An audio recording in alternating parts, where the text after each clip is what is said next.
এদিকে আবার শুনানি কেন্দ্রে ভোটারদেরকে প্রভাবিত করা হচ্ছে, তৃণমূলের বিরুদ্ধে এই অভিযোগকে সামনে নিয়ে আসলেন এবং বিষোদ্গার করলেন শুভেন্দু অধিকারী। রাজ্যের বিরোধী দলনেতা তিনি এক্স স্যান্ডেল একটি পোস্ট করেন এবং সেই পোস্টে তিনি একটি ভিডিও তুলে ধরেন। দেখাচ্ছি আপনাদেরকে সেই পোস্ট করা ভিডিও শুভেন্দু অধিকারীর, এবং এই ভিডিওতে তারকেশ্বর বিডিও অফিসের সামনে মাইকিং করার অভিযোগ তুলছেন। শোনাই এই ভিডিওর বক্তব্য।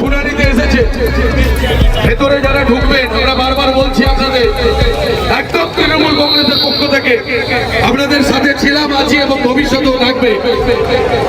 ভেতরে যে অফিসার আছে সেই অফিসারকে আপনারা প্রশ্ন করবেন যে আমার সঠিক কাগজপত্র আছে, আমার নামটা ভোটার লিস্টে থাকছে কি থাকছে না, ইয়েস ইয়া নো, হ্যাঁ এবং না, এটা আপনাদের জানতে হবে ওখানে দাঁড়িয়ে।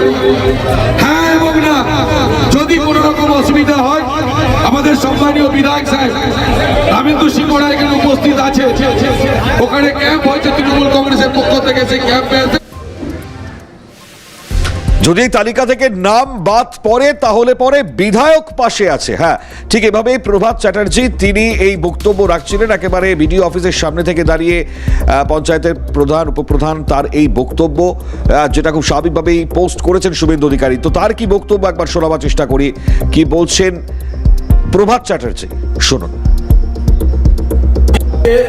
বিরোধী দলনেতা আমার ভিডিও একটা পোস্ট করেছে এবং তিনি উপরে লিখেছে যে এসআইআরের যে শুনানি কেন্দ্র বিডিও অফিসের মধ্যে হচ্ছে, সেখানে নাকি মাছের বাজার বসছে, মাছের বাজারে লোক লাইন দিচ্ছে। চিন্তা করুন,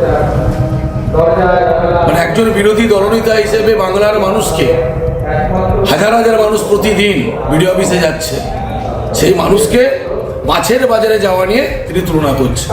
আমি এটারও প্রতিবাদ জানাচ্ছি। আবার আর এসআইআর ঘোষণা হয়েছিল মমতা বন্দ্যোপাধ্যায় এবং অভিষেক বন্দ্যোপাধ্যায়ের নির্দেশে, এবং আমরা তারকেশ্বরের মানুষ, আমাদের প্রিয় নেতারা।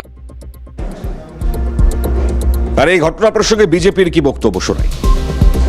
তারকেশ্বর বিডিও অফিসে এসআইআর এর যে শুনানি চলছিল, সেই শুনানি চলাকালীন তৃণমূলের চাপাডাঙ্গা অঞ্চলের উপপ্রধান প্রভাত চ্যাটার্জি ওরফে লালটু চ্যাটার্জি তার দলবল নিয়ে প্রকাশ্যে মাইক দিয়ে আমাদের নির্বাচন কমিশনার জ্ঞানেশ কুমারের